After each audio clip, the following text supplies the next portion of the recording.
नमस्कार आपण समस्त ओडिया बोइस कुकिंग रे बहुत बहुत स्वागत। काली जेहेतु चितौ अमावस्या अच्छी से आज आम घरे बनवा चितौ पिठा जहाँकि खूब कम समय रे अति सहज उपाय बनब। देखो पिठा ये केते नरम को तुला भाया पूरा कौलिया कौलिया बनी नुआ कर बनाते भी परफेक्ट बनब। वीडियो को संपूर्ण देखु बहुत भल लगे। तेज डेरी को चैलेंज स्टार्ट करवा आज रेसिपी।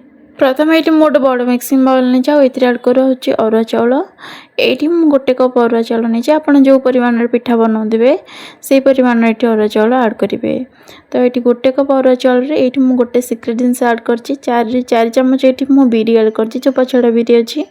तो यही चाउल सहित आड करदे जहाँफल पिठाटा आम इनस्टाट भाव में पूरा स्पंजी बनब।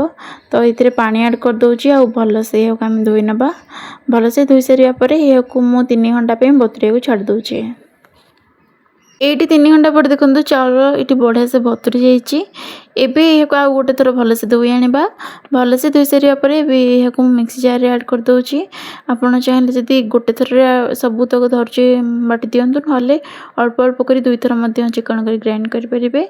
मिक्सी जार चाउल को आड कर सारापर मुझे चाउल नहीं से नड़िया कोरा माने यहाँ फाड़े नड़िया को कोरिकी आड कर सेम गोटे कप ए पानी ऐड कर गोटे कप चाउल गोटे कप नड़िया गोटे कप पानी दे दीची।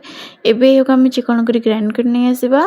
तो ये देखो बढ़िया से फाइन पूरा कर चिकन कर ग्राइंड कर देइचंदी। एबे या गोटे पात्र को ऐड करदबा। ये देखो ये पखापाखि अधा कप खंडे पानी ये दे दी मिक्सी जार टे पिछुड़ी आड कर देइए। एबे या भल से पानी सहित मिसईदे। तो आगुरी मुझे स्वाद अनुसार लुण पकई देछि आ पानी सहित से बैटरटा भल कि 2-3 मिनट भी भल कि फेंटी नवा। ये बैटर बहलियाटा माने एतिकी ही रहिबो। तो पानी रो मेजरमेंट भी आपण माने जानिले गोटे कप चाउल नहीं गोटे कप नड़िया कोरा भी ऐड करची आ गोटे कप पानी देथिली पछरे आधा कप तो टिके कम पानी एमती पिछुलेकी देथिली। बस एतिकी पानी ताठो अधिक पानी जमा दिया हबनी। एतिकी पानी रखिकी हम भल से आगु फेंटी देइचंदी। एबे याकु मु 15-20 मिनिट पे छाड़ दउची। आपनक पाखे जदि अधिक समय अछि याकु चाहिले आ 3-4 घंटा मध्ये छाड़ देबे। जेतु ठंडा पाग सेति टिके रेस्ट पे देले ही पिठाटा भल बनिबो। तो ये देखो मु 20 मिनट पर यार कवर कर देती पिठाटा आग अपेक्षा टिके फुला भाया लगुला। तो ये मुझे गैस ऑन कर गोटे कड़े बसई देती ये टिके मैंने ओजनिया हेवी कड़े बसइबे। तो एमती टिके तेल नहीं कि चारिआडे ताकू भल कि लगेदेवे जेहेतु कड़ेटा टिके ड्राए थी तेल लगेदेवे ता भल से पूरा हाई हिट माने पूरा हाई रे पूरा देवे।